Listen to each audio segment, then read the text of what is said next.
अस्सलामु अलैकुम वरहमतुल्लाहि वबरकातुहू। आज की हमारी वीडियो का जो मौजू है वो है कि कितनी चीज़ों से रोज़ा टूट जाता है और कौन कौन सी चीज़ें रोज़े के अंदर जो है मकरूह हैं, मुफ्सिदात रोज़ा हैं।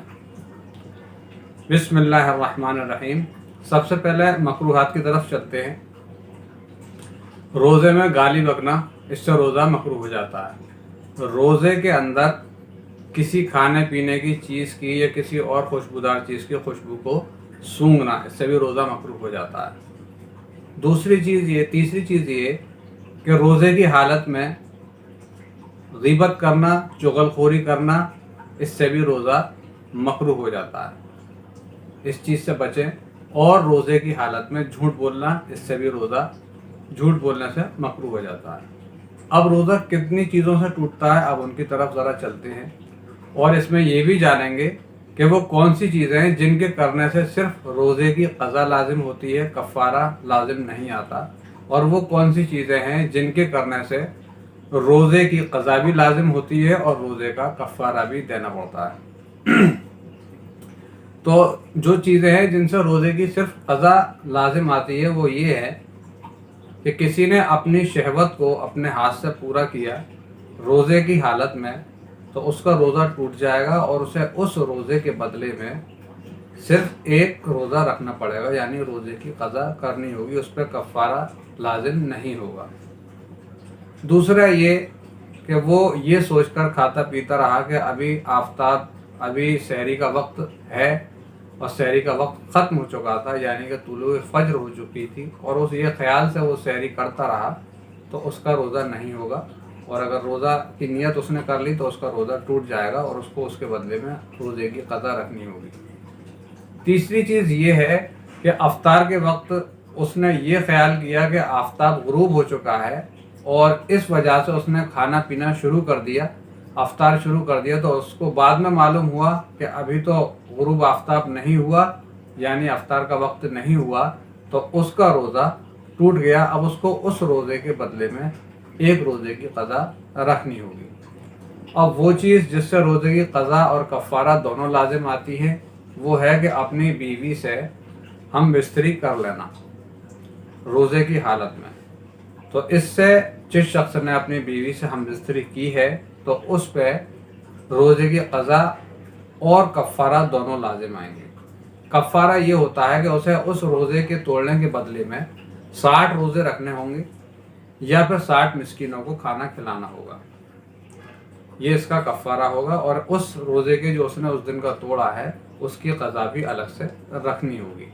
साथ ही साथ इसमें एक चीज़ और याद रखिए कि जिस वक्त वो अपनी बीवी से जमा कर रहा था, तो जमा करने से पहले अगर मियाँ और बीवी दोनों का रोज़ा था और सिर्फ शौहर की मर्ज़ी थी, उसने क़स्दन शहवत उस पर गालिब आ गई और वो ये भूल गया कि मेरा रोज़ा है, या उसे याद भी था लेकिन शहवत गालिब आ गई, उसको इंजाल हो गया, वो बीवी से उसने जमा कर लिया और बीवी की मर्ज़ी नहीं थी, हालांकि बीवी का रोज़ा था, लेकिन फिर भी शहवत गालिब आ गई, जमा कर लिया, बीवी से मुबाशरत कर ली, तो उसमें सिर्फ बीवी को, अगर बीवी की मर्ज़ी नहीं थी तो सिर्फ उसको, बीवी को रोज़े की क़ज़ा करनी होगी।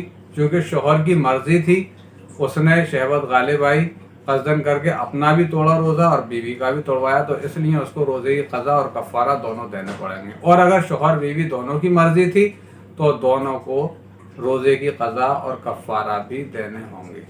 तीसरी चीज़ ये कि उल्टी आई, कै जिसको कहते हैं उर्दू के अंदर, और उसने वोमिटिंग इंग्लिश में कहते हैं, और उसने उसको जो है उल्टी को रोक लिया और वापस निकल लिया, तो इससे भी रोज़े की सिर्फ क़ज़ा रखनी होगी, कफ़ारा लाजिम नहीं आएगा। लेकिन क़स्दन करके किसी ने हलक में उंगली डाल के उल्टी कर दी तो फिर रोज़े की क़ज़ा और कफ़ारा दोनों देना होगा। इसी तरह से क़स्दन करके कुछ खा पी लिया तो इससे भी रोज़े की क़ज़ा और कफ़ारा दोनों उसको देना होगा। तो ये थे रोज़े के वो मसाइल जो कि आदमी को, हमें, हर मुसलमान को, मर्द औरत को मालूम होने चाहिए ताकि हमारा रोज़ा महफूज रहे।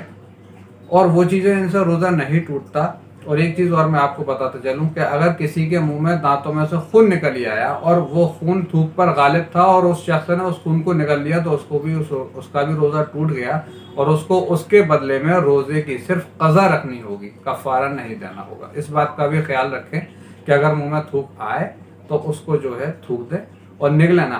تھوک نکلنا روزے کے مکروہات میں سے ہے۔ تھوک منہ میں اکٹھا کر کے نکلنا یہ روزے کو مکروہ کر دیتا ہے۔ کلی کرنے میں حلق میں پانی چلا گیا تو بھی آپ کا روزہ ٹوٹ جائے گا، اس کے بدلے میں بھی آپ کو روزے کی صرف قضا رکھنی ہوگی۔ احتیاط کریں، صرف باہر زیادہ اندر تک کلی نہ کریں، نہ ہی اس میں مبالغہ کریں تاکہ آپ کے حلق میں پانی نہ جائے۔ ناک میں پانی چڑھاتے ہوئے بھی روزے کی حالت میں ہمیں احتیاط برتنی چاہیے۔ مسواک اگر کوئی کرنا چاہتا ہے تو مسواک خشک ہو، تر نہ ہو، اور مسواک کا کوئی ریزہ وغیرہ منہ کے اندر نہیں رہنا چاہیے۔ تیسری چیز یہ ہم کلی کرتے ہیں وضو میں، تو وضو میں کلی کرتے وقت جو ہے ہمیں اپنے منہ کے اندر پانی جب ہم کلی کر دیتے ہیں تو تھوڑا سا اور منہ میں سے تھوک دینا چاہیے علیحدہ سے، تاکہ منہ کے اندر کی جو باقی بچی ہوئی تری ہے وہ باہر ہو جائے۔ باقی رہ جاتی ہے تو اس میں کوئی مذائقہ نہیں ہے، وہ معاف ہے۔ اور ایک چیز یہ بھی یاد رکھیں کہ حالت روزہ کے اندر لایانی گفتگو کرنا، فحش چیزیں دیکھنا یہ روزے کو مکروہ کر دیتا ہے، اور ساتھ ہی ساتھ اس سے بندہ جو ہے گنہگار بھی ہوتا ہے۔ روزے کی حالت میں کوئی ڈورا وغیرہ یا کوئی اور چیز منہ میں ڈال کے چبانا، اس سے بھی روزہ مکروہ ہو جاتا ہے، یا کولگیٹ وغیرہ کرنا، اس سے بھی روزہ مکروہ ہو جاتا ہے۔ تو احتیاط کریں، روزے کو سجائیں، سنواریں، خوشبو لگائیں، سونگے نہ اس کو، خوشبو لگانا سنت ہے۔ سرما لگا سکتے ہیں جیسا کہ حدیث میں آتا ہے، سرما لگانے سے روزہ نہیں ٹوٹتا۔ ہاں، آنکھ میں دوائی ڈالنے سے روزہ ٹوٹ جاتا ہے۔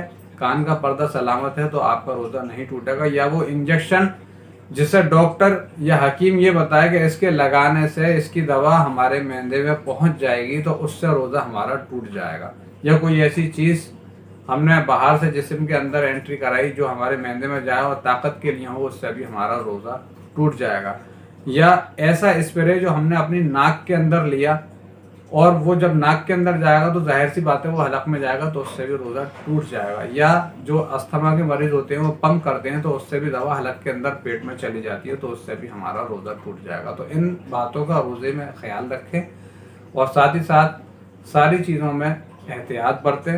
تو ملتے ہیں انشاءاللہ نیکسٹ ویڈیو کے اندر۔ اللہ تعالی ہمیں کہنے سننے سے زیادہ عمل کرنے کی توفیق عطا فرمائے، آمین۔